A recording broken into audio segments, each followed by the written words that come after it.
Jesus Cristo é o Senhor no céu, na terra e debaixo da terra. Ele é santo. Toda injusticia es pecado, pero hay pecado no de muerte. Sabemos que todo aquel que ha nacido de Dios no practica el pecado, pues aquel que fue engendrado por Dios le guarda y el maligno no le toca. Sabemos que somos de Dios y el mundo entero está bajo el maligno, pero sabemos que el Hijo de Dios ha venido y nos ha dado entendimiento para conocer al que es verdadero, y estamos en el verdadero, en su Hijo Jesucristo. Este es el verdadero Dios y la vida eterna. Hijitos, guardaos de los ídolos. Amén.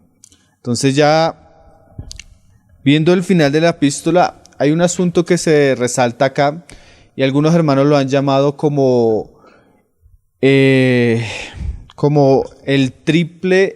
la triple certeza de la fe.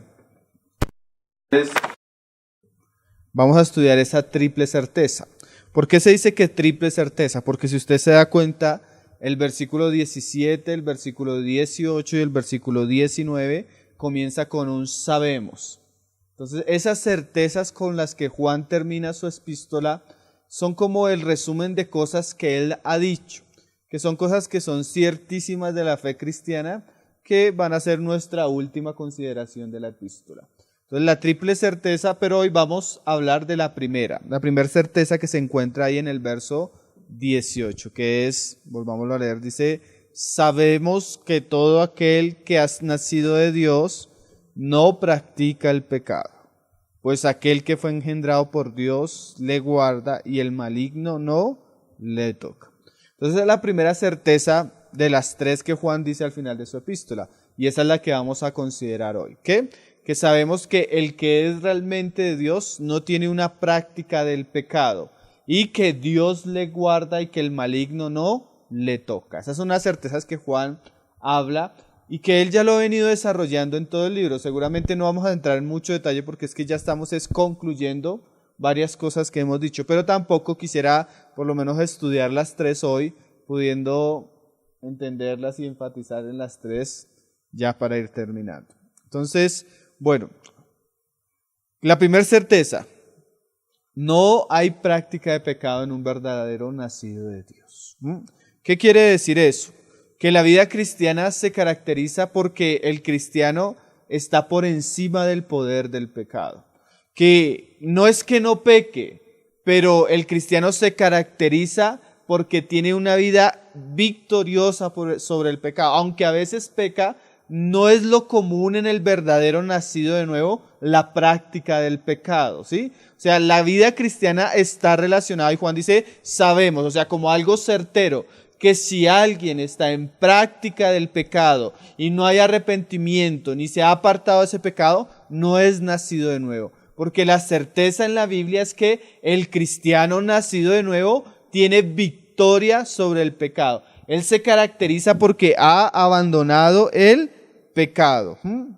Su condición, aunque él a veces peque, la condición normal del cristiano es que él resiste el pecado y le vence. O sea, él está contra el mal, que es diferente al mundo. Porque el mundo muchas veces conoce su condición, sabe su pecado, pero está en él con una actitud de que nunca va a salir de él ni le puede superar. El mundo está sumergido en sus pecados. En cambio, el cristiano se caracteriza porque en su vida no hay práctica del pecado, ¿sí? Como un hermano una vez daba el ejemplo. Una cosa es que de pronto yo vaya caminando y me tropiece, y alguien está ahí con una cámara fotográfica y me tome la caída y me diga, mire, usted se cayó. A que cuando me estén grabando las 24 horas yo esté cayéndome y cayéndome y cayéndome y cayéndome. Lo normal es que si yo camino ya, no me voy a caer. De pronto en un descuido me tropiezo. Pero no es que practico el tropiezo, sino que fue un descuido. Así es el pecado. Puede que en algún momento sí, de pronto yo tuve un día malo, no oré, bueno, peleé con mi esposa, en la situación, la presión hizo que yo, ¡pum!, explotara. Pero no es lo común de que exploto en la mañana, exploto en la tarde, exploto el lunes, exploto el martes, exploto el miércoles y mi vida se caracteriza y todos alrededor saben que yo soy así, no. Sino lo que caracteriza al cristiano es que él vence el pecado. Diferente al mundo. El mundo se caracteriza porque está esclavo y sumergido en el pecado. Por lo menos esa es la perspectiva de Juan. Si en la práctica el cristianismo no corresponde a eso, el problema no está ni en Cristo ni en la palabra, sino en un cristianismo deficiente y poco real. Porque hoy tenemos un cristianismo de mucha apariencia, donde en la práctica la experiencia no corresponde a la Biblia. Pero según el testimonio bíblico, es que el cristiano se caracteriza porque en él no hay práctica del pecado. Y lo vamos a leer. Entonces, por lo menos leamos otros pasajes ahí en Primera de Juan, porque es que esto ya lo estudiamos. Primera de Juan, capítulo 3, verso 6, nos muestra por qué es el asunto. Dice, acuérdese que Juan ya está concluyendo cosas que él ya dijo y concluyendo cosas que nosotros estudiamos. Primera de Juan 3, 6 dice, todo aquel que permanece en él no peca.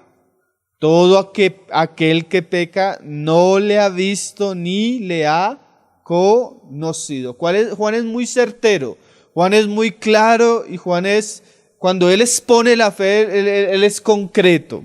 Él dice, mire, aquel que dice que cree en Jesús, que permanece en Jesús, pero tiene práctica de pecado, no le ha conocido. Entonces, porque hay gente que uno se encuentra muchas personas que le dicen, tú sabes que es un borracho, tú sabes que es un drogadicto, tú sabes que es un fornicario, tú sabes quién es. Y esa persona dice, no, pero yo creo en Jesús. Pero Juan dice, el que dice que anda con él debe andar en luz como él anduvo. O sea, yo no puedo pretender decir que soy cristiano y todavía estar viviendo una vida en pecado. Como decía Paul Washer, esa es una frase muy conocida. Cuando a él le preguntaban, cuando él hablaba con una persona y esa persona le contaba su experiencia con el pecado, y esa persona, aún con su experiencia con el pecado, le decía al hermano que él ya había sido salvo, el hermano le preguntaba, ¿pero salvo de qué? Porque la salvación, sí, la salvación tiene que ver con la condenación, tiene que ver con el fuego, la justicia de Dios, pero la salvación tiene que ver con nuestro pecado. Porque si Cristo no me salva del pecado, entonces ¿de qué me está salvando? ¿Sí? Yo no puedo decir que conocí a Cristo y que Cristo me salvó y estar viviendo de la misma manera, porque ¿de qué me salvó? ¿Sí? Y eso es lo que está diciendo Juan. Si tú dices que le has conocido, pero todavía estás ahí, ¿a quién has conocido? Has conocido otro evangelio, otro Jesucristo, porque Jesucristo fue a deshacer esas obras. Ahorita lo vamos a leer. Dice, la palabra clave aquí, hermano, también es permanecer. Esa palabra es bien importante en la vida cristiana. En el griego la palabra es menó, que significa continuar, quedar, mantenerse en un lugar o en una posición, perseverar en una actividad. Entonces Juan está diciendo que el cristiano que permanece en Cristo, que anda en Cristo, que se mantiene en la posición de Cristo, es un cristiano que se caracteriza porque vence el pecado. Muchas veces aún siendo cristiano, nuestra debilidad y nuestra caída es porque a veces, aunque somos cristianos, mantenemos mucha distancia de Cristo. No estamos no estamos debajo de Cristo, no estamos con Cristo, sino que aunque decimos que somos cristianos, nuestra relación con Él es muy distante. Entonces, en esos casos también hay mucha debilidad y mucho pecado. Pero para Juan, el que permanece, el que está en Cristo, se caracteriza porque anda en luz, tiene una vida de victoria. Y dice ahí el verso 7, porque definitivamente una frase que usa mucho Juan es, no os engañéis, ¿sí? Porque podemos ser engañados de afuera y aún por nosotros mismos. Y a veces Pablo le decía a los corintios, examinaos a vosotros mismos si estáis en la fe. Porque a veces yo puedo tener una falsa noción de la piedad, un falso cristianismo, asistir a un lugar y no ver es una realidad en mí. Entonces Juan dice, mire, no se engañe. ¿Cómo se entiende el asunto? El que practica, ahí en el 7, hijitos, nadie os engañe, el que hace justicia es justo, como Él es justo. O en palabras de Jesús, el árbol malo no da frutos buenos, como el árbol bueno no da frutos malos, cada uno da según su naturaleza. El que practica el pecado es del diablo. Entonces, Juan en el capítulo 1 dice, si decimos que no hemos pecado, somos mentirosos. Pero si alguno hubiera pecado, pues abogado tenemos para el Padre. Una cosa es pecar y otra cosa, y es que esa palabra hay que resaltarla, práctica. Práctica del pecado. Práctica es que me estén grabando las 24 horas y sea lo común, el pecado. Y caída es que me caí y me tomaron la fotográfica. Entonces, lo que la Biblia condena es una práctica del pecado, lo que la Biblia muestra, porque sí, el cristiano a veces tiene caídas, pero el que practica el pecado es del diablo. ¿Por qué? Porque el diablo peca desde el principio, y para esto apareció el Hijo de Dios. ¿Para qué? Para deshacer las obras del diablo. Y nosotros ahí comenzamos a entender un poco lo que es la vida cristiana. La vida cristiana y la obra de Cristo en sus hijos, en aquellos que han nacido de nuevo, se caracteriza porque Él, por su gracia, por su Espíritu, los está llevando en un proceso de santificación, de limpieza y de victoria sobre la naturaleza caída que ellos tienen. ¿Sí? Porque a veces nosotros creemos que la obra del diablo es reprender esto y atar esto y destruir esto, pero muchas veces la obra del diablo está en los cuerpos de los creyentes. O sea, la obra del diablo es llevarnos a pecar. Y la obra que Cristo vino a deshacer fue a librarnos del poder de ese pecado. Esa es la verdadera obra de Cristo.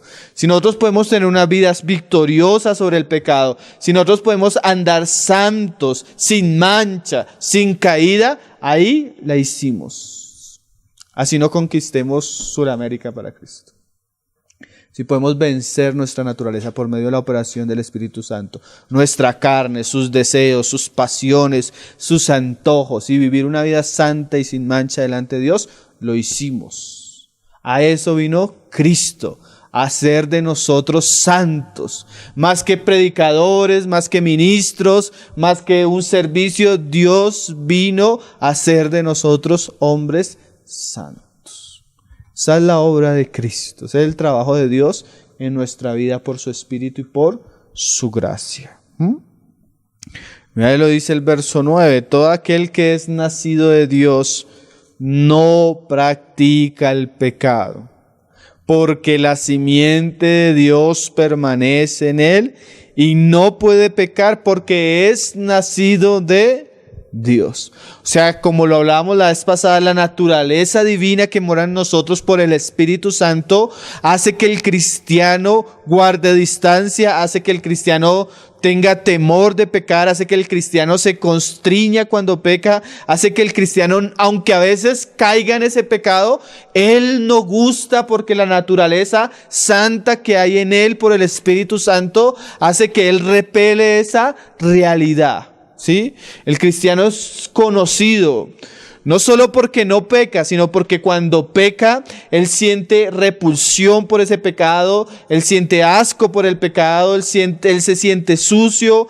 Es como el niño cuando se ensucia por causa de su naturaleza. El niño quiere ser limpio y va a comenzar a llorar hasta que se le cambie el pañal. ¿Por qué? Porque su naturaleza no gusta de la suciedad. ¿Sí? Así el cristiano normalmente no debería gustar del pecado, no debería practicar el pecado, no debería estar sumergido en el pecado.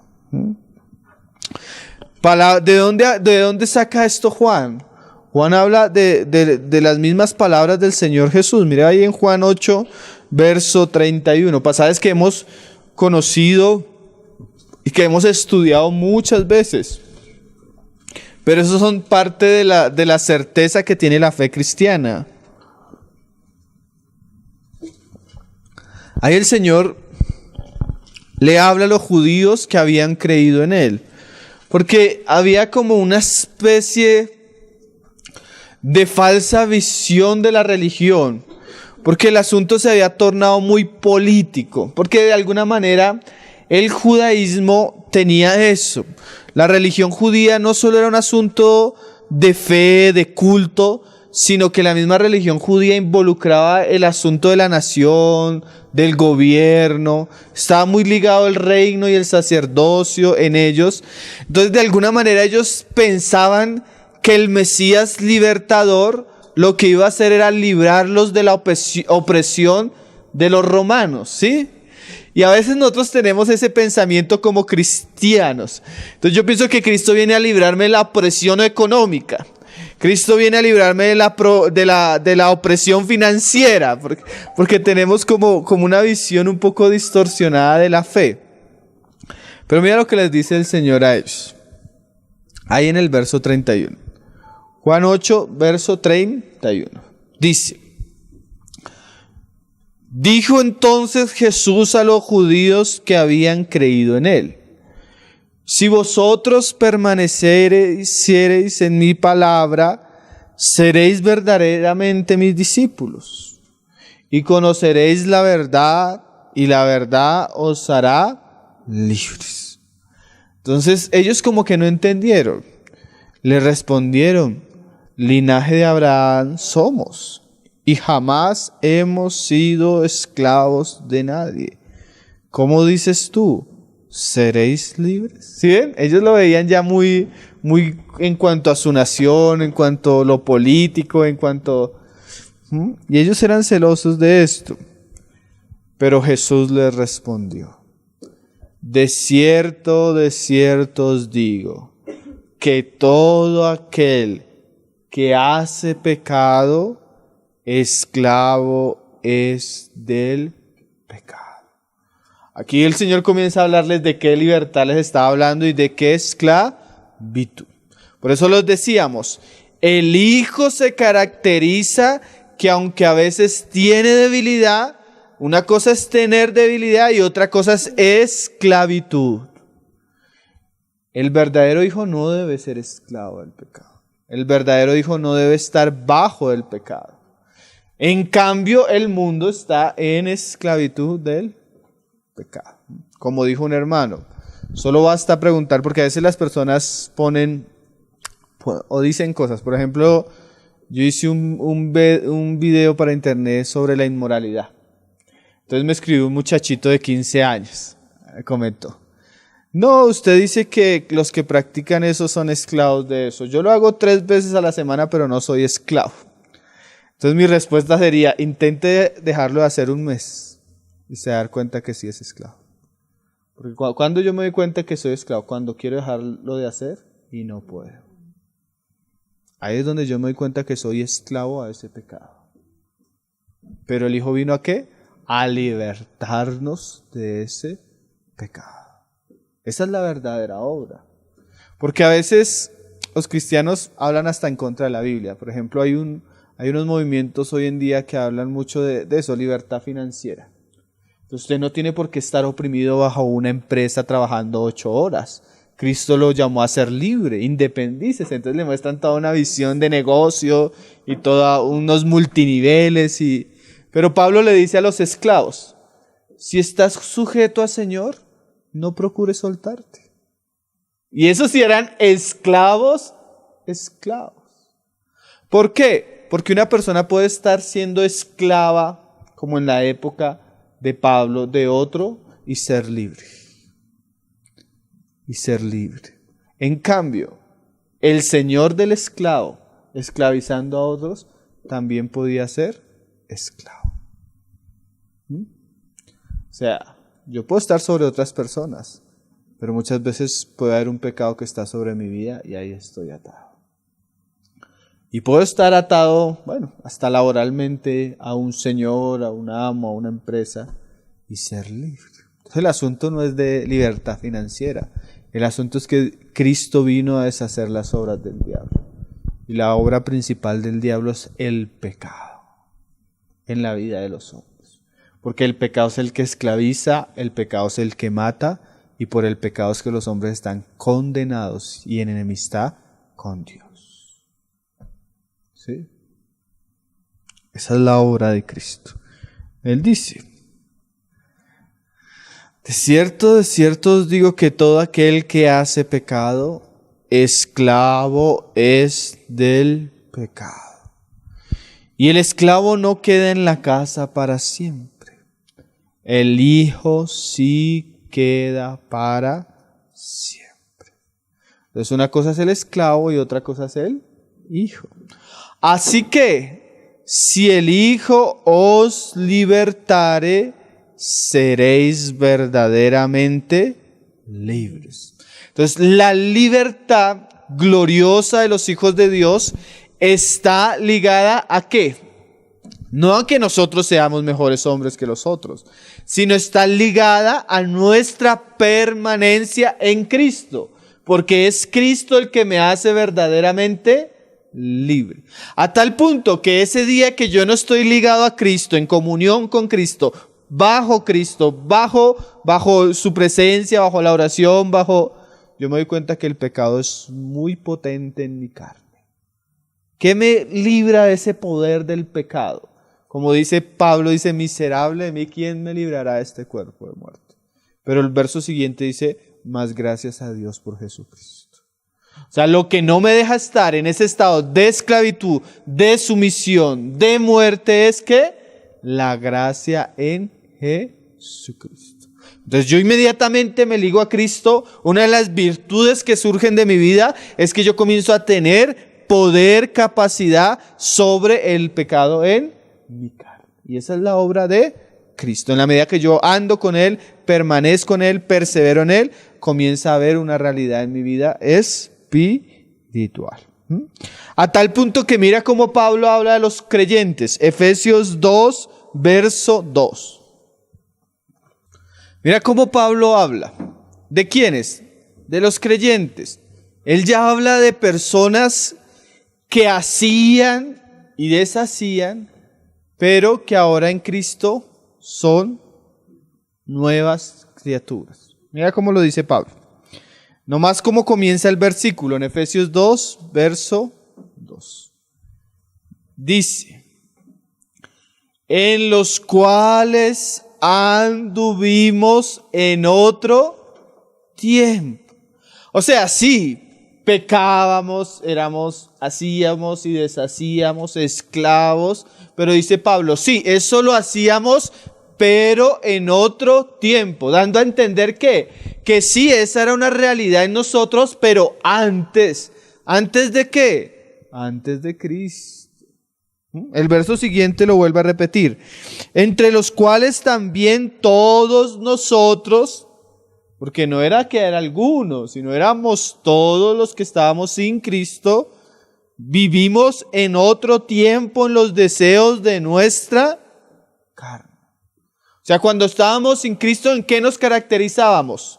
De alguna manera éramos como animales que vivíamos para satisfacer los deseos de nuestra carne. Placer, pecado, inmundicia, todo lo que nuestra carne pedía, ahí estábamos para alimentarnos. Haciendo la voluntad de la carne y de los pensamientos, pero resalte esta frase, y éramos, éramos. ¿Por qué? Porque no debería ser eso ahora. Pablo, Juan, todos hablan de esto en el creyente como algo que sucedía en otro tiempo. Porque el que todavía lo hace es del diablo, dice Juan. Por naturaleza, hijos de ira, lo mismo que los demás. Entonces esas frases y éramos nos habla de que antes de Cristo nosotros teníamos una permanencia, una esclavitud y estábamos bajo el pecado. También le habla así Pablo a los Corintios. Primera de los Corintios, capítulo 6, verso 9. Primera de Corintios 6, 9, leámoslo. Y dice: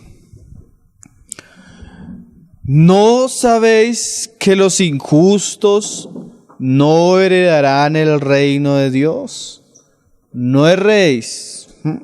Porque el pecado, aún la palabra en griego para pecado es eso.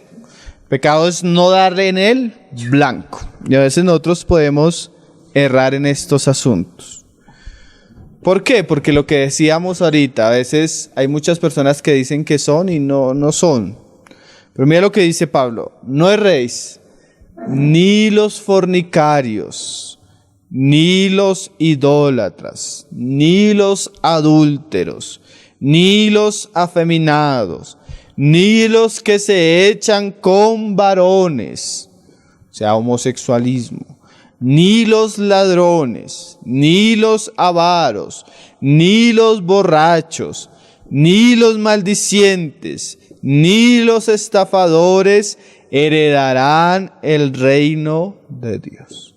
O sea, ninguno de estos hombres que tienen estas prácticas de pecado van a heredar el reino de Dios. ¿Y qué dice? Porque por eso lo llegamos a este pasaje. Y esto erais algunos. O sea, si ven que la Biblia siempre muestra que lo normal del creyente es que no practica el pecado, que lo normal del creyente es que no es esclavo al pecado, aunque en algún momento de su vida eso era. En otro tiempo, antes. ¿Por qué? Porque ha sucedido algo en los que son de Cristo. Ahí el pasaje lo dice. Mas ya habéis sido lavados. ¿Cómo? Por el Evangelio y por la sangre de Jesucristo. Ya habéis sido, ¿qué?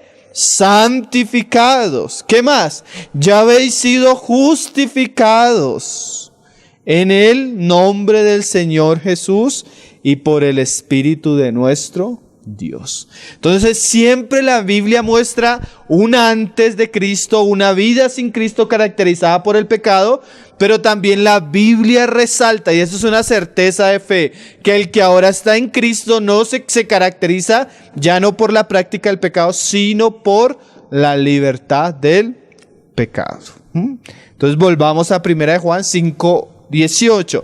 Entonces la primera certeza, o la primera parte de la primera certeza que Juan nos dice en su epístola es que sabemos que el que ha nacido de Dios, como lo dice el versículo, no practica el pecado. Primera de Juan 5:18. Y entonces las palabras para Nicodemo son muy dicientes, porque a veces se acerca una persona que dice: hermano, yo entiendo que yo quiero buscar del Señor porque yo he visto que el Señor es bueno, yo he visto que yo necesito de eso. Entonces lo primero que hay que decirle fue lo que el Señor le dijo a Nicodemo: necesitas nacer de nuevo. Necesitas nacer de nuevo. ¿Por qué? Porque mientras no hay nacimiento de nuevo estamos muertos en nuestros delitos y pecados, aún pensando que Jesús es un gran maestro y que viene de parte de Dios. Como Nicodemo, porque Nicodemo pensaba que Jesús era un gran maestro y que hacía obras maravillosas, pero aún en su religión y en su concepto exterior de Jesucristo, él no había nacido de nuevo. Entonces, ¿cuál sería nuestro mensaje? El hermano John Wesley decía que a él lo expulsaron de la iglesia cristiana en Inglaterra, porque cuando él lo invitaban a predicar a las capillas oficiales de la iglesia anglicana, él les predicaba que necesitaban nacer de nuevo. Entonces ellos decían: pero ¿cómo nacer de nuevo si yo nací en una familia siendo cristiana? ¿Cómo nacer de nuevo si yo llevo 10 años siendo a un culto cristiano? ¿Cómo nacer de nuevo si es que yo oro y yo canto? Entonces la pregunta es: ¿mi vida ha experimentado el poder sobre el pecado? La limpieza, la justificación, la santificación y la capacidad de vencer el pecado. Eso muestra quién es un cristiano y quién no. Nacimiento de nuevo, naturaleza de Dios en nosotros, el Espíritu Santo y la capacidad de vencer lo que antes no podíamos vencer, lo que nos esclavizaba. Eso es cristianismo bíblico. Menos de eso, la Biblia lo condena a no es de Dios, es del diablo. Cristianismo que promueve el pecado, que practica el pecado, que tolera el pecado, no es de Dios, sino es del diablo. porque Cristo vino a deshacer las obras del diablo. Y esa es una certeza, por eso decíamos, eso es como una columna de fe cristiana. La verdadera iglesia cristiana se caracteriza porque es una iglesia santa, que lucha contra el pecado y que vence el pecado. Eso es lo que Juan nos está diciendo. Ahora el otro aspecto con el que Juan termina su certeza, ahí en el 18. Primero ese es el que acabamos de decir. Sabemos que todo aquel que ha nacido de Dios no practica el pecado, pues aquel que fue engendrado por Dios le guarda y el maligno no le toca. Entonces ahora la segunda certeza que tiene Juan es que, sí, la primera parte es que vence el pecado, no practica el pecado. Y la segunda es que Dios le guarda y el maligno no le toca. Estas son cosas que pareciera que los cristianos no conocieran, porque a veces gran parte de lo que se dice guerra espiritual es una guerra falsa, no es bíblica. ¿Por qué? Porque a veces no se tiene certeza de ciertas cosas que Dios ha dicho y se pelea como queriendo obtener algo que Dios nos dio o que deberíamos conocer que ya Dios hizo. ¿Cómo así, hermano? Vamos a leerlo, vamos a estudiarlo. La palabra ahí dice Dios le guarda, significa en el griego la palabra es teros, que de alguna manera significa Dios vigila, Dios conserva, Dios custodia o Dios reserva. Nosotros tenemos un enemigo activo, el maligno, ahí se nos habla, pero también debemos saber que tenemos un guardián vigilante y ese es nuestro Dios. Y Juan tenía certeza de esto. ¿Por qué?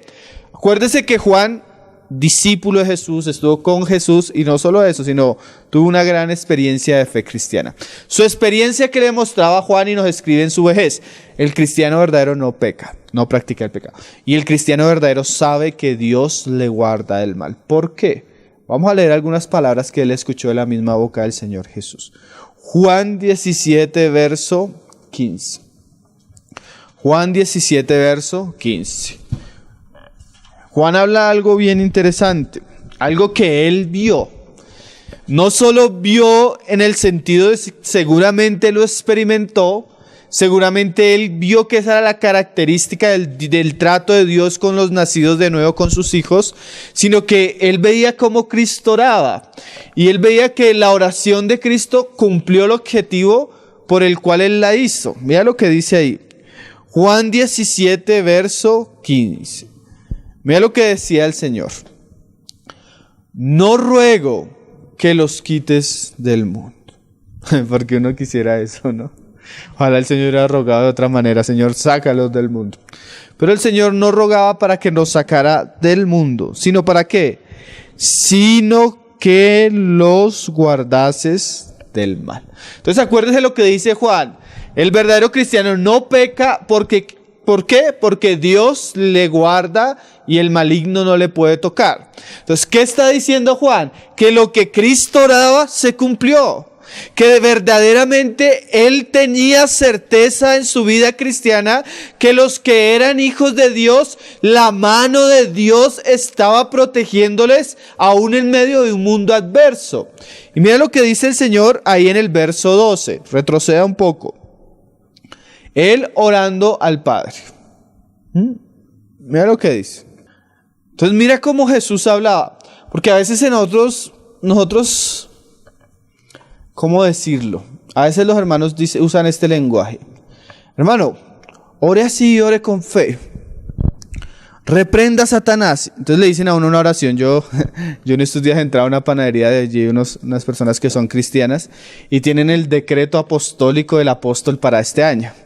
Entonces el decreto apostólico es este: decreto que en este hogar, en este negocio, no va a entrar ninguna inmundicia, no va a entrar plaga, no va a entrar espíritu inmundo, no. Y eso tiene una lista de no y que ato y... Entonces dice, y al último dice, y lo confesamos con fe. Pero nosotros necesitamos hacer todo eso. ¿Por qué? Porque nosotros tenemos certeza que Dios nos guarda. ¿Sí me hago entender? O sea, toda esa parafernalia a veces de la guerra espiritual, en vez de ser fe, es falta de fe. porque la Biblia enseña que yo no tengo que hacer eso, sino que Dios y el Hijo oraba al Padre para que el Padre me guardara. ¿Saben qué dice el Hijo? Mire, lea lo que dice ahí. Cuando estaba, en el 12, cuando estaba con ellos en el mundo, yo los guardaba en tu nombre. A los que me diste, yo los guardé. Y ninguno de ellos se perdió. ¿Sino quién? Sino el hijo de perdición, para que la escritura se cumpliese. Ese ninguno de ellos también se puede decir ni siquiera uno, nadie o nada. ¿Qué quiere decir esto? Porque estamos leyendo estos pasajes. Juan tenía estas certezas y por eso terminamos así. La certeza de que Dios tiene un trato especial para los que son suyos.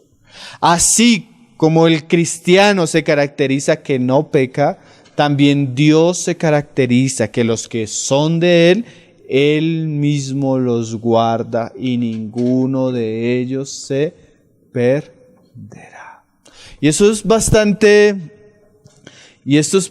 consolador cuando uno mira por lo menos la iglesia, hermano. Porque uno ve la iglesia a veces dispersa, desanimada, en luchas y en situaciones, pero muchas veces uno piensa que eso se ha salido de las manos de Dios, pero lo que enseña la Biblia es que Dios guarda cada uno de sus hijos y que de esos ninguno se perderá.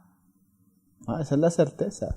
Esa es la certeza que tenía Pablo. Pablo decía: ni la muerte, ni la vida, ni ángeles, ni principados, ni potestades, ni ninguna cosa creada nos podrá separar del amor de Dios. O sea, estos hombres tenían certeza. Y esa certeza surgía ¿qué? Seguramente de la experiencia que ellos tenían. Bueno, leamos otro pasaje. Juan 10, verso 27. Estos son asuntos enfáticos en las Escrituras. Porque a veces nosotros tenemos una visión muy pequeña de la fe, aún de Dios. Un cristianismo que vive solo, atando y reprendiendo al diablo y orando al diablo, es un cristianismo que ha engrandecido al diablo a la misma posición de Dios. Pero la realidad, la figura de las Escrituras está el Señor, Dios todopoderoso, y el maligno por allá abajo. Entonces, si Dios guarda a la iglesia, si Dios guarda a los nacidos, el maligno no les toca. Mira lo que dice Cristo. Mis ovejas oyen mi voz y yo las conozco. ¿Qué pasa? Y me siguen. O sea que la verdadera fe está ligada ¿a qué cosas? A la palabra de Dios. Y una vez yo escucho la palabra de Dios, entiendo que Cristo me está hablando por esa palabra de Dios, no, el único camino que me queda es que seguirle. Cuando una persona escucha la voz de Cristo, escucha el Evangelio y sigue a Cristo, sucede algo, que es la siguiente certeza que vamos a estudiar más adelante. ¿El qué hace? Y yo les doy vida eterna. O sea, el que oye la voz es oveja y como oveja sigue a Cristo. Y siguiendo a Cristo encuentra ¿qué? La salvación y la vida eterna. ¿Y qué va a pasar? Y no perecerá jamás. Y mire la siguiente frase. Ni nadie las arrebatará de mi mano. ¿Por qué? Mi Padre que me las dio es mayor que todos, y nadie las puede arrebatar de la mano de mi Padre. O sea que yo no necesito ni atar, ni reprender, ni cortar que el diablo me suelte mi economía, suelte mi no sé qué. Porque es que si yo estoy en Cristo, dice la palabra que estoy en las manos de Dios y ahí nadie me puede quitar. ¿Sí? Como dijo un día Miguel Núñez, yo no tengo que quitarle al diablo ni reprenderle al diablo porque es que mi vida no está en las manos del diablo. ¿Cuándo mi vida está en las manos del diablo? Cuando yo estoy en mis delitos y en mis pecados. Pero una vez yo me convierto a Cristo, dice la Biblia, fui trasladado del reino de las tinieblas al reino de la luz admirable. Ahora, ¿yo qué debo hacer? ¿Ponerme a reprender? No, ponerme a confiar y hallar consuelo y alabanza en los brazos y en las manos de mis Padre Celestial. ¿Sí? Porque nuestro ejercicio a veces tiene que ver más, no con lo que Cristo ha hecho, sino con lo que nosotros tenemos que hacer. Pero no, como Pablo decía, comenzamos a darle golpes al aire y no sabemos que dándole golpes al aire ya estamos siendo sostenidos por la mano de uno que nos sostiene y que el enemigo no nos puede tocar.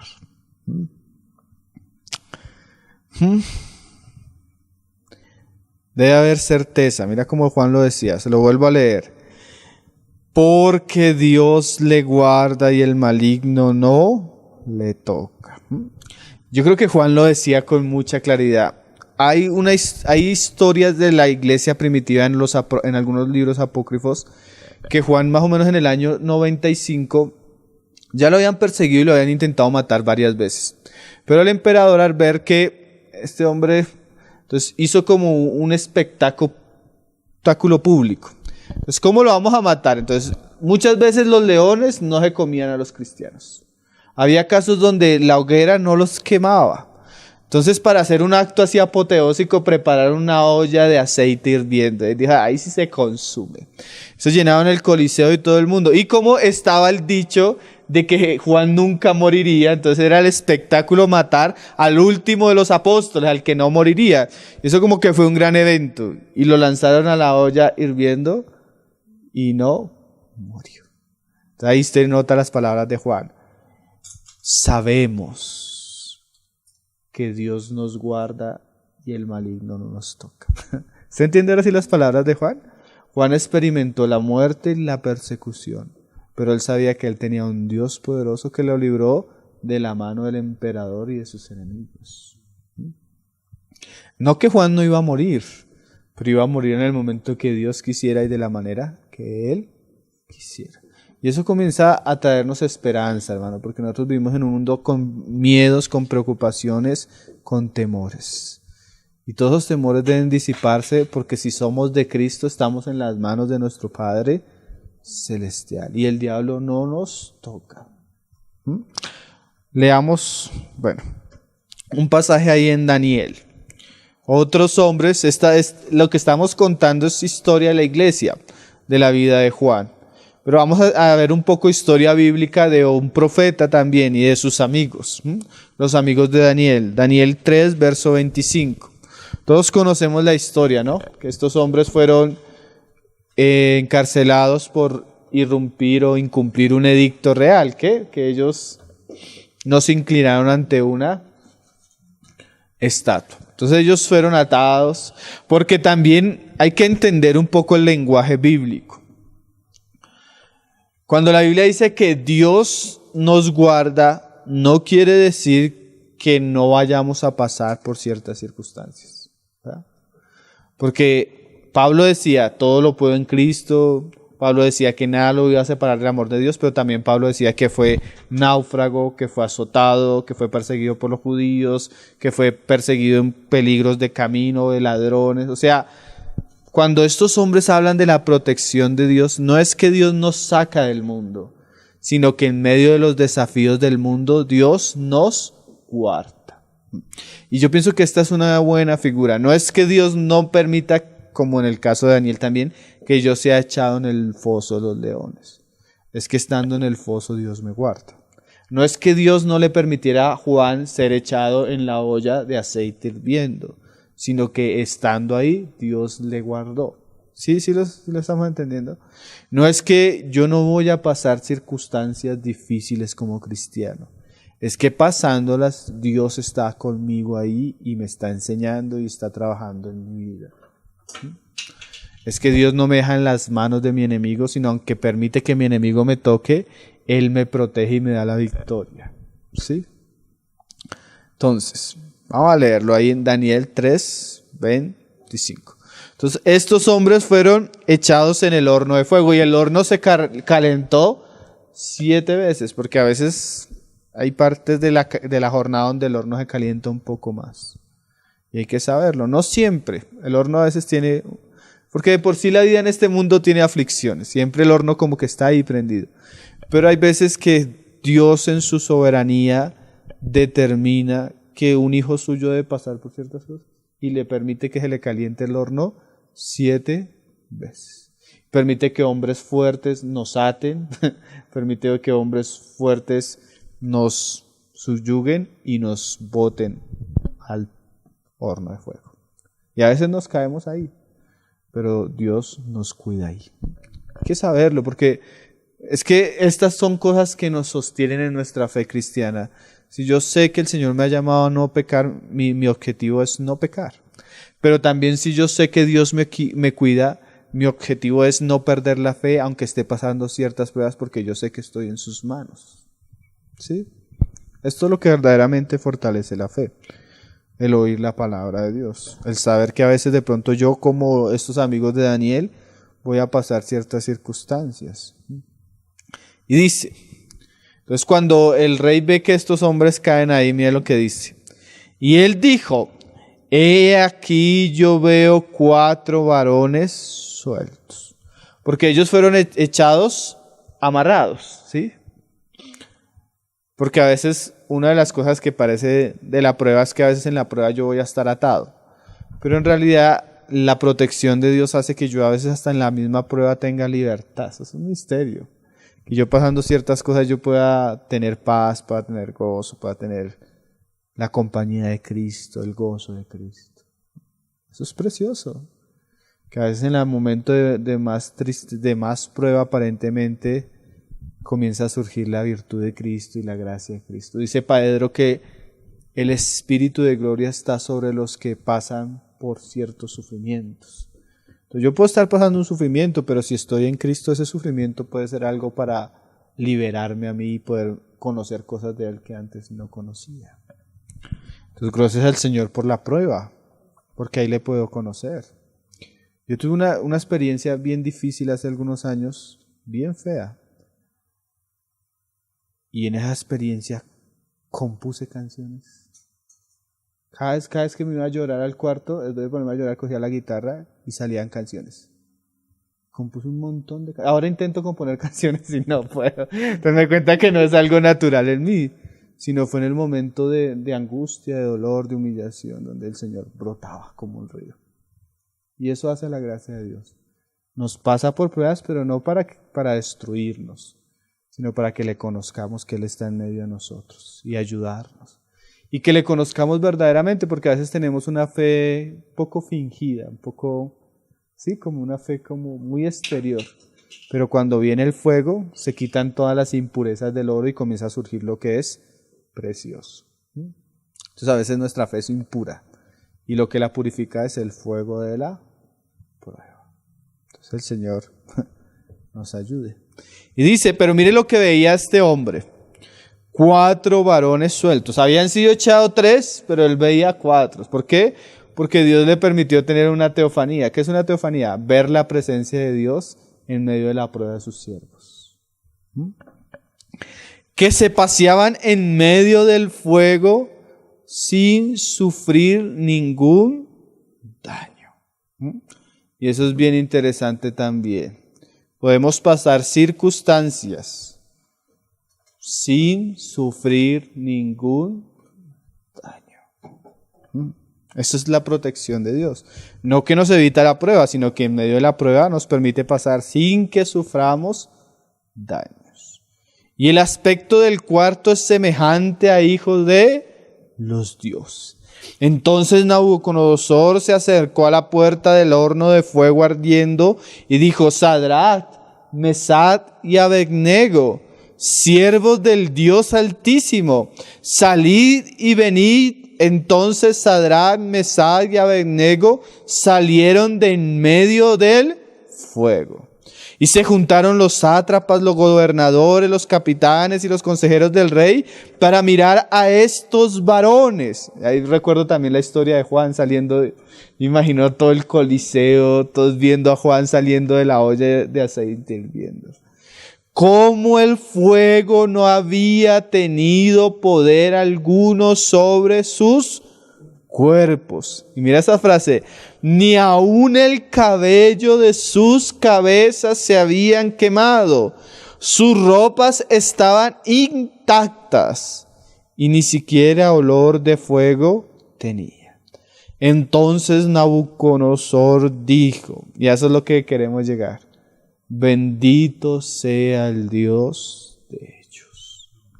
Hermano, y ese Dios de ellos es el mismo Dios de nosotros. Es el Dios que nos guarda. Es el Dios que nos pasa, pero no deja que nos quememos ni la punta del cabello.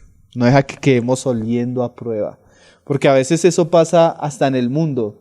La gente pasa una prueba y pasa la prueba, pero queda amargado con la prueba. ¿Sí? Queda oliendo a prueba. Pero el creyente que está en Cristo y que vive sus experiencias en Cristo, no huele a prueba, él huele a victoria, él huele a Cristo, él huele a paz, él huele a gozo, él huele a amor. Y dice, bendito sea el Dios de ellos y de nosotros, de Sadrach, Mesach y Abednego, que envió su ángel y libró a sus siervos que confiaron en él. O sea, todo esto que está diciendo Juan es ¿para qué? Para que confiemos en él. Y que no cumplieron el edicto del rey y entregaron sus cuerpos antes que servir y adorar otro Dios que su Dios. Entonces sabemos que Dios nos guarda y el maligno no nos toca. Eso es certeza de nuestra fe. Claro, hay que sumar la palabra. Esa frase de Juan de que el maligno no le toca, no quiere decir definitivamente que no le toca. ¿En qué sentido? El maligno sí puede tocarnos en la medida que el Dios que nos guarda se lo permite. Hay que entender eso. A veces el maligno, ¿por qué puede tocar un creyente? Porque, bueno, por ejemplo, entonces podríamos decir, ¿el Dios de Pedro era más grande que el Dios de Jacobo? Porque el Dios de Pedro sacó a Pedro de la cárcel y no permitió que los judíos los mataran, pero un día antes permitió que Jacobo muriera. Entonces, ¿cuál es el problema ahí? Que a veces Dios permite que el maligno nos toque, hasta donde Dios se lo permite. Por ejemplo, lea conmigo algunos pasajes. Lucas 22, verso 31. Porque a veces Dios en su soberanía permite que el maligno algo nos toque.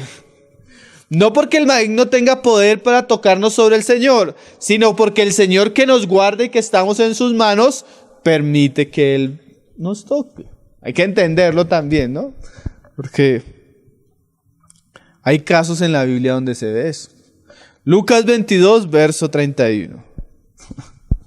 Pedro aquí haciendo un gran espectáculo de orgullo y de autosuficiencia. Y no sabía qué estaba pasando tras bambalinas. Esto es muy tremendo, hermano. Uno a veces dando un espectáculo y no sabe qué está pasando detrás. Imagínese, porque en el Antiguo Testamento uno nota, cuando estudia ciertos pasajes, que todas las criaturas de Dios, aún los ángeles, especialmente los ángeles, tienen que dar cuentas a Dios. Hay unos pasajes en los Salmos que se llama la reunión de Elohim con los Elohines. O sea, la reunión de Dios con los hijos de Dios. Y en el lenguaje de Job, en el lenguaje de Génesis 6, los hijos de Dios son los ángeles. Entonces esos ángeles de alguna manera tienen que constantemente presentarse a Dios. Aún los ángeles rebeldes. Y Dios les pregunta y hay conversaciones entre ellas. Por ejemplo, el Señor le llama a Satanás y le dice, Satanás, ¿si has visto a mi siervo Job? Que no hay hombre íntegro como él. Y Satanás dice, sí, pero si tú lo prosperas, es cualquiera. Hay una conversación entre Dios y el ángel caído. Acá no se nos muestra toda la conversación, se nos muestran las conclusiones de la conversación. ¿Cuáles son las conclusiones? Mira lo que le dice el Señor a Pedro. Lo tremendo es que se lo digan a Pedro. Dijo también el Señor, Simón, Simón, he aquí Satanás os ha pedido para zarandearos con... O sea, Satanás no tiene poder para tocar a un hijo de Dios, por lo que vemos. pero Él puede hacer una petición especial por algún hijo de Dios. ¿Y saben qué es lo tremendo? Que Dios se la puede conceder según su plan y según su voluntad. ¿Qué iba a hacer Dios con Pedro? Iba a quitarle todo ese cascarón de orgullo y arrogancia que había en él y lo iba a purificar. ¿Y el instrumento iba a ser? El mismo enemigo.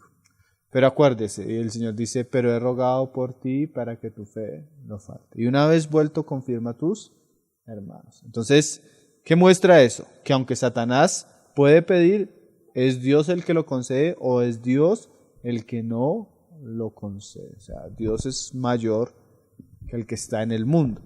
Aún en el caso de Job, ¿qué ve uno en el caso de Job? Primero le dice, bueno, tócale sus bienes, eso, pero no le toques la vida. Y de una vez se presenta otra vez y Job no reniega. Y el Señor le dice a Satanás, ¿sí ves? Aunque no has renegado. Y Satanás le dice, bueno, pero piel por piel, algo así le dice, desde que no le toque el cuerpo, pues cualquiera. Entonces le dice, bueno, tócale el cuerpo, pero no le quites la vida. Y ahí se le viene una enfermedad terrible. Pero ¿qué muestra todos esos pasajes? La soberanía de Dios, el cuidado de Dios y hasta dónde Dios lo... O sea, nosotros tenemos certeza que cuando el diablo hace algo en nuestra vida, en nuestras salud, en nuestro hogar, o que vemos alguna obra del maligno en nuestra vida, hubo esa situación porque Dios la permitió. ¿Sí? Hubo esa situación porque Dios la permitió. Porque Satanás, y acuérdense de esto, hermano, Satanás no es un agente libre. No es un agente libre. No es un agente soberano. No es un agente independiente. Aún en su rebelión no es un agente independiente. Terminamos leyendo el Salmo 121, verso 1. ¿Por qué? Porque eso es lo que nos está enseñando Juan. Que tenemos un Dios que nos guarda. Aún cuando permite que el enemigo nos toque, Él nos guarda. Aun cuando permite que Satanás zarandee, Él intercede por nosotros. Aun cuando permite que ciertas cosas sean quitadas, es porque Él las va a multiplicar 7 veces en resurrección, como lo hizo con Job. Entonces mira lo que dice el Salmo 121. Porque estas cosas, ¿a qué nos llevan? A alzar nuestros ojos a los montes. Dice, alzaré mis ojos a los montes. ¿De dónde vendrá mi socorro? Qué frase tan preciosa, ¿no? Mi socorro viene de Jehová. Y no es cualquiera, fue el que hizo los cielos y la tierra. También esa frase de Dios me guarda es que en su cuidado y en su amor, Él va a evitar todo mal camino en mi vida. Por eso también podemos decir que no hay una práctica del pecado. ¿Por qué? Porque Dios nos guarda. ¿Cuántos de nosotros a veces hasta en algún momento quisimos hacer una locura y uno notaba cómo el Señor le cerraba la puerta a la locura? Cómo el Señor lo restringía para que no cayera en eso. ¿Cuántas veces uno no quiere salir y hacer y el Señor como que... Me acuerdo una vez que un hermano me decía, uy hermano, estaba tan desesperado que salí de mi casa decidido a pecar. Pero ya cuando comencé a caminar, un miedo por allá adentro me inundó y vino un pensamiento. ¿Qué pasaría si alguno de los hermanos me vieran esto? Y cuando él pensó eso, de una vez se detuvo y se volvió. Y yo le decía, hermano, ese pensamiento no vino de ti. Ese pensamiento lo puso el Espíritu Santo guardándote de que cayeras en el resbaladero. ¿Cuántas veces nosotros no estamos en una situación muy al borde y algo por dentro como que nos jala así y no nos deja? No dará nuestro pie al resbaladero. Si no fuera por la protección y el cuidado de Dios, hace tiempo hubiéramos fracasado en el asunto. No estaríamos acá. Dice, no dará tu pie al resbaladero, ni se dormirá el que te guarda. Qué precioso, ¿no? Porque no es como nosotros que sufrimos de cansancio, No es como usted que se está durmiendo ahorita en la reunión. No. El Señor no duerme, el Señor no descansa. He aquí, no se adormecerá, ni dormirá el que guarda a Israel. Jehová es tu guardador. Jehová es tu sombra, tu mano derecha. Así como la sombra siempre está a nuestra mano derecha, tan cerca y tan ligada a nosotros, así es Dios, hermano. Qué precioso, ¿no? Él está cerca, Él está ligado, Él está involucrado en sus hijos. A tal punto que Él dice, ninguno de los que el Padre me dio se perderá. El sol no te fatigará de día, ni la luna de noche. Ahí es una figura simbólica de situaciones y situaciones. Es como cuando la Biblia dice, nos pasaste por el fuego y por el agua. ¿Sí? Hay situaciones variadas, diferentes, diversas, pero el Señor ha estado ahí. Jehová te guardará de todo mal. Entonces, estas son palabras, hermanos. Nosotros vivimos en un mundo peligroso. Miedo de acá, miedo por esto, temor por esto, temor por esto. Pero el Señor dice que Él nos guardará de todo mal. Y si nos encontráramos el mal en el camino, sería por algo de su soberanía. Porque no puede suceder, porque estamos en sus manos. ¿Sí? A veces Él nos permite ver ciertas cosas, sufrir ciertas cosas, como para darnos cuenta.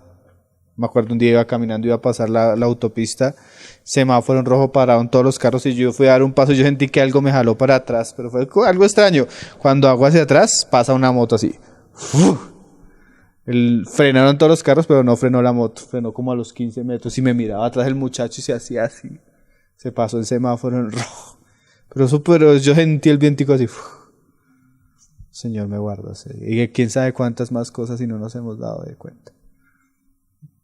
A veces Él permite que suceda porque lo necesitamos. Porque un día también iba pasando y me atropelló una moto. Y era porque lo necesitaba. 3 meses de disciplina, pero el Señor sabía por qué necesitaba. Entonces el Señor nos guarda. Y a veces lo permite porque lo necesitamos. Pero aun cuando Él lo permite, no se ha salido de su control. Es tremendo. Ustedes ¿se acuerdan el caso cuando está Abraham en Egipto y dice mentiras, aún siendo un mentiroso el Abraham? Y viene el faraón a meterse con Sara y se le aparece el Señor en un sueño a faraón. Ten cuidado de meterte con la mujer de ese hombre. Mira la protección de Dios, o sea, ten cuidado. Y también cuando Jacob vuelve y su hermano viene contra él, se le aparece el Señor y ten cuidado y no le hables bruscamente. Mira,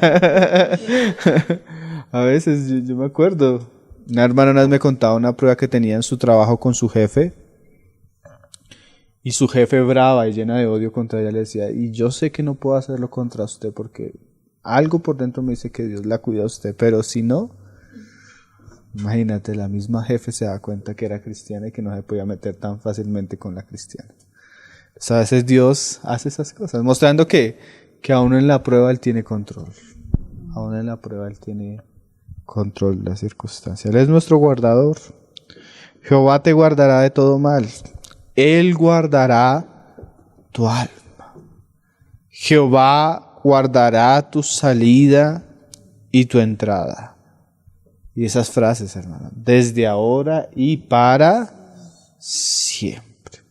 Entonces volvamos a 1 Juan 5:18 para terminar. Entonces la primera certeza o lo que debemos saber, concluyendo ya la epístola, lo que nos dice Juan es que, bueno, lo primero es que el cristiano no practica el pecado. Eso no es una vida cristiana, eso no es cristianismo. Y lo segundo es que el cristiano puede confiar rotundamente en Dios y en su cuidado. Dice ahí, 1 Juan 5:18, sabemos que todo aquel que ha nacido de Dios no practica el pecado, pues aquel que fue engendrado por Dios le guarda, y el maligno no le toca. Entonces, esa es una de la primera certeza que tiene Juan de las tres que va a decir al final de la epístola. La primera es, pues, libertad de pecado y protección divina. Lo vamos a dejar hasta ahí. No hubiéramos podido acabar hoy prácticamente, pero aprovechemos ya lo último que nos queda del libro, estudiando y meditando cada uno de esos 3 versículos. Entonces, hoy la práctica del pecado y la libertad como las primeras certezas que Juan nos da terminando su epístola. El Señor nos ayude. Esta epístola ha sido bien preciosa. Ya estamos en nuestros últimos pasos. Vamos a dejar hasta ahí, hermanos, y vamos a orar. Vamos a darle gracias al Señor por su palabra y que podamos decir como decía Nabucodonosor, ¿no? El Dios de Sadrach, Mesach y Abednego les ha librado. Qué bueno es poder saber que el Señor nos guarda del maligno y de sus artimañas. Esto nos debe llenar de paz y de confianza. Padre, te damos gracias, Señor, porque nosotros también hemos visto y también hemos conocido, Señor. También podemos decir que sabemos, Señor. Sabemos cómo eres tú, Señor. ¿Qué quieres tú? ¿Qué esperas tú de nosotros, Señor? Y también sabemos cómo tú eres con nosotros, Señor. Nosotros somos testigos de tu fidelidad, de tu cuidado, de tu bondad, Señor. De tu amor, Señor, de tu poder, Señor, de tu protección, Señor. También hemos sido testigos como antes éramos esclavos del pecado y tú nos has librado, Señor. Tú nos has dado victoria sobre él, tú nos has ayudado, Señor. Tú has sido bueno, Señor. Te pedimos, Señor, que podamos conocerte y entenderte cada vez más. Señor, llévate nuestros temores, nuestras ansiedades, nuestras angustias, porque tú tienes cuidado, Señor, de nosotros. Concédenos habitar al abrigo tuyo, Señor. Concédenos permanecer en ti, buscarte, arraigarnos en ti, Señor Jesús, pues tú eres el que nos da la victoria, Señor. Disipa todos los temores, todas las dudas, Señor, en la confianza de que estamos en tus manos, Señor, y que nada nos podrá separar de tu amor. Que todas las cosas que vivimos a los que te aman, Señor, les ayudan a bien, Señor. Ayúdanos a no sorprendernos con el fuego de prueba que ha venido, Señor, sino saber que es parte de tu camino, que es parte de tu voluntad, que es parte de tu propósito, Señor, y que al fin tú obtendrás el resultado de aquello que has querido en nosotros, Señor. Descansamos en ti, te alabamos y te damos gracias, Señor, porque tú eres nuestro guardador, Señor. Tú eres quien guarda nuestra salida y nuestra entrada, Señor. Y lo has hecho y lo harás para siempre, Señor. Tú eres nuestra roca, nuestro refugio, Señor. Nuestra confianza es el Dios de Jacob, Señor. Te adoramos, te bendecimos, te damos gracias por la lectura de este libro, Señor. Que lo que tú nos has hablado sea guardado en el corazón, Señor, sea considerado, meditado, Señor, y vivido, Señor. Que podamos ser hacedores de tu palabra, Señor. Te pedimos que tú bendigas tu palabra y que circule, Señor, que llegue a muchos, Señor, y muchos sean alimentados, enseñados, instruido, que tus ovejas oigan tu voz, Señor, y te sigan, Señor, pues tú tienes vida eterna, Señor, para los que te siguen. Te damos la gloria y la honra, Padre, en el nombre de tu Hijo Jesucristo. Ao leão de Judá.